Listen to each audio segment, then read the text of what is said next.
Hello, welcome to the another video of Project Thinking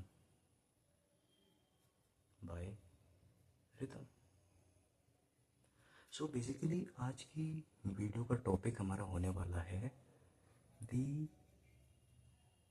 Barnum effect. तो basically आज हम इस वीडियो में बार्नम इफेक्ट के बारे में जानेंगे कि ये बार्नम इफेक्ट होता कैसा है और ये वर्क कैसे करता है। तो सबसे पहले हम एक पॉइंट लेते हैं। चलो मैं तुम्हें 5 पॉइंट बताऊंगा, बताना तुम्हें कैसा लगा। 5 पॉइंट्स। सबसे पहला, कभी तुम ओवर थिंक करते हो, कभी तुम लोनली हो, तुम्हें लगता है कि मैं अकेला हूँ, अपने डिसीजन ले तो लेते हो लेकिन बाद में लगता है कि ये डिसीजन सही भी था या नहीं, कहीं तुमने गलत डिसीजन तो नहीं ले लिया। तुम्हारे अंदर पोटेंशियल तो है बट तुम उसका 100% इस्तेमाल नहीं कर पाते। कभी भी तुम इन बारों में इसके बारे में अगर तुमने सुना है या फिर तुम इन चीज़ों में विश्वास रखते हो तो तुम फंस चुके हो एक इफ़ेक्ट में जिसका नाम है बार्नम इफ़ेक्ट। तो बेसिकली मैं तुम्हें इसमें बताना क्या चाह रहा हूँ कि लोग कुछ इस तरह की जेनरिक लाइन इस्तेमाल करते हैं, बेसिकली कंटेंट क्रिएटर या फिर और भी बहुत सारे लोग जिनका काम किसी भी चीज़ का कि मतलब उन्हें तुम्हें स्पेशल फील करवाना है लेकिन तुम स्पेशल हो नहीं, वो तुम्हें जानता नहीं है लेकिन वो कुछ पॉइंट तुम्हारे सामने इस तरीके के रखेगा कि तुम्हें लगेगा कि ये बंदा मुझे पर्सनली कहीं ना कहीं जानता है और या फिर इसको मेरे बारे में सब कुछ पता हुआ है। तो ये है बार्नम इफेक्ट। तो इसकी स्टार्टिंग कहाँ से हुई थी? इसकी स्टार्टिंग हुई थी एक थे 1948 में। साइकोलॉजिस्ट बर्ट्रैम फॉरर, उन्होंने क्या किया, एक टेस्ट लिया अपनी क्लास के स्टूडेंट्स का, पर्सनैलिटी टेस्ट। तो उन्होंने उसमें वादा किया अपने स्टूडेंट्स को कि वो तुम्हें एक रिपोर्ट देंगे, लेकिन इसमें एक ट्विस्ट था जो कि स्टूडेंट को नहीं पता था। जो रिपोर्ट थी वो सारे स्टूडेंट के लिए सेम थी, लेकिन जब बाद में स्टूडेंट को वो सेम रिपोर्ट जो कि सबके लिए सेम थी ऐसी जेनरिक लाइंस को लेके, तो वो उसका स्कोर 8 या 9 आउट ऑफ 10 रहा बाय द स्टूडेंट। कि उन्होंने सोचा कि हमारे साइकोलॉजिस्ट को हमारे बारे में तो सब कुछ पता है, लेकिन इन दी एंड रिजल्ट क्या था कि जो रिपोर्ट थी वो सारी सेम थी सबके लिए। तो बेसिकली मैं तुम्हें इसमें बताना क्या चाह रहा हूँ, मैं तुम्हें बचाना चाह रहा हूँ उन ट्रैप से जो कि कोर्स सेलर और इंस्टाग्राम या फिर और भी बहुत सारे, तुमने बहुत सी जगह नोटिस करा होगा, लोग इस्तेमाल करते हैं पैसे तुम्हें कमाने के लिए या फिर तुम्हें किसी चीज़ में फंसाने के लिए या तुम्हें स्पेशल फील करवाने के लिए। जैसे कि मैं तुम्हें एक एग्जांपल देता हूँ इंस्टाग्राम का। इंस्टाग्राम में एक नीच बहुत चलती है कि it's universe sign to you. ये, और मैं तुम्हें 2-3 नीच और बताता हूँ। गॉड वॉन्ट टू से यू समथिंग।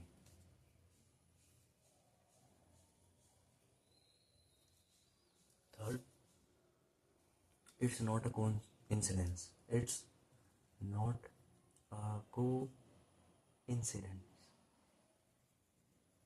तो बेसिकली इस टाइप की नीचेस क्या होती है ना, वो बहुत सी जेनरिक लाइन इस्तेमाल करते हैं जो कि 80 से 90% जनता के लिए सेम है हर चीज़ में।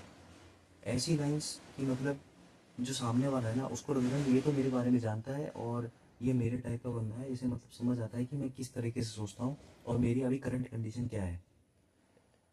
लेकिन उसे ये नहीं पता कि उसके ऊपर बार्नम इफेक्ट इस्तेमाल हो रहा है कि उसके साथ जो 2.5 लाख 3 लाख मिलियन लोग देख रहे हैं वो भी सेम फीलिंग फेस कर रहे हैं, मतलब फीलिंग फील कर रहे हैं कि ये मेरे बारे में सब जानता है। और उसका क्या है, उसे व्यूज़ मिल गए, तुमने उसकी रेफरल लिंक पे दबा दिया और उसके पैसे बन गए, उसकी कहानी ख़त्म और तुम इन ट्रैप में फंसे रह गए। ये था ना इंस्टाग्राम का ट्रैप।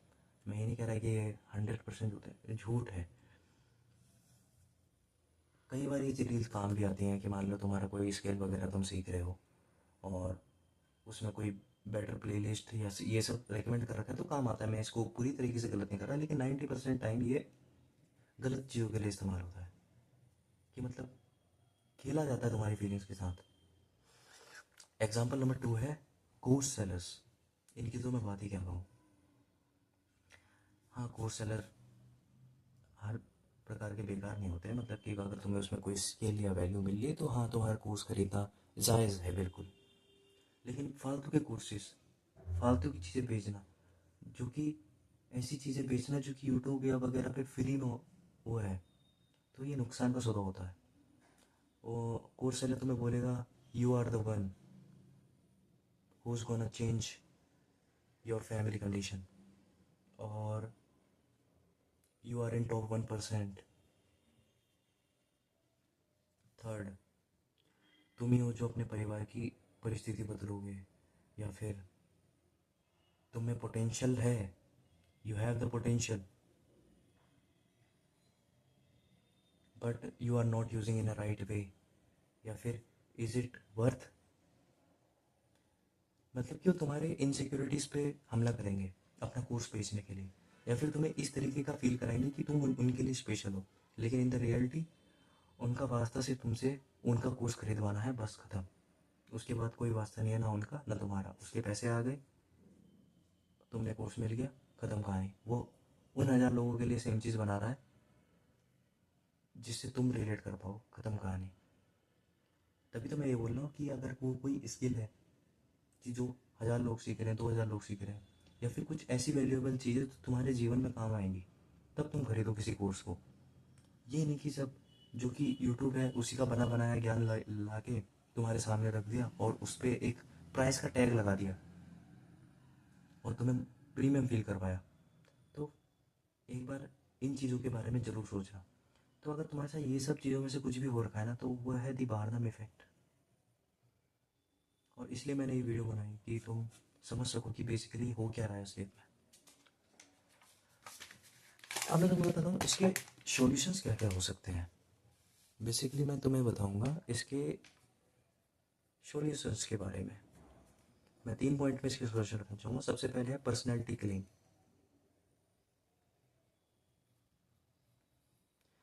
जब भी कोई तुम्हारी पर्सनैलिटी के बारे में बता रहा हो, मतलब कि कोई बता रहा हो तुम्हारी पर्सनैलिटी के बारे में, एक बार रुकना और सोचना कि अगर ये मेरी जगह किसी और से ये बातें कहता, क्या वो भी मेरी तरह ही फील करता। अगर इसका आंसर हाँ है तो वो बारनम इफेक्ट खेल रहा है तुम्हारे साथ। मैं ये नहीं कहता ये 100% गलत होती है, बहुत सी हमारे अंदर ऐसी चीज़ें होती हैं जिससे कि मतलब वो बहुत सारे लोगों के अंदर सेम चीज़ें होती हैं, इसलिए इसी कारण से हम दोस्त बना पाते हैं, फ्रेंड्स बना पाते हैं, अलग अलग सर्कल में जाते हैं। तो हाँ, ये पूरी तरीके से गलत चीज़ नहीं है, लेकिन अगर ये किसी गलत आदमी के बारे में तुम्हें बता रहा है कि मतलब कि कोई गलत आदमी तुम्हारे साथ फीलिंग के साथ खेलना चाह रहा है, तो हाँ, ये गलत हो सकता है। Second, don't impress by generic word. Don't impress by generic words. जैसे कि मैंने तुम्हें वीडियो की शुरुआत में कुछ 5 पॉइंट बताए थे मैंने तुम्हें, कि कभी तुम्हें ओवर थिंक करते हो, कभी तुम अकेले रहते हो, लोग तुम्हें समझ नहीं पाते, तो इन जेनरिक लाइनों से इम्प्रेस मत होना बिल्कुल भी।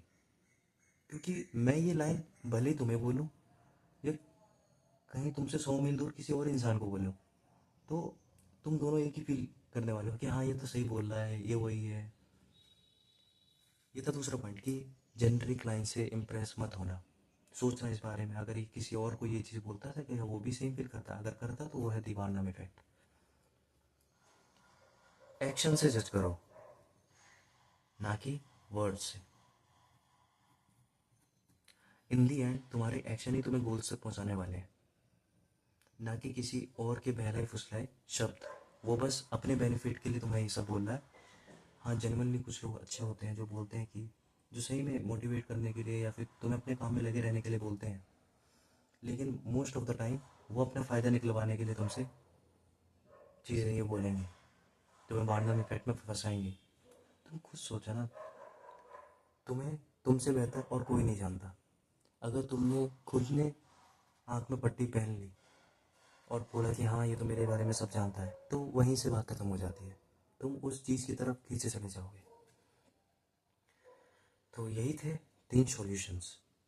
और एंडिंग में इस वीडियो की कुछ इस तरीके से करना चाहूँगा, जब भी तुम्हारे सामने इनमें से या पिछले में जो मैं तुम्हें बातें बताई हैं कुछ हो रही हो, तो एक बार पॉज लेना।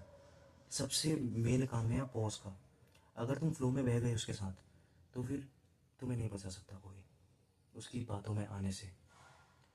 तो मैं इसी पॉज की बात कर रहा हूँ। अगर तुमने पॉज ले लिया तो तुम बच गए, नहीं लिया तो तुम फंस गए। यही था। बाकी मैं तुम्हारे वीडियो में, ये पिछली वीडियो में, मतलब कि इस वीडियो की शुरुआत में मैं तुम्हें सारी डिटेल दे चुका हूँ उस चीज़ों के बारे में, तो मैं उसे रिपीट नहीं करना चाहूँगा। तो यही था the Barnum effect. Made by rhythm. Thank you for watching.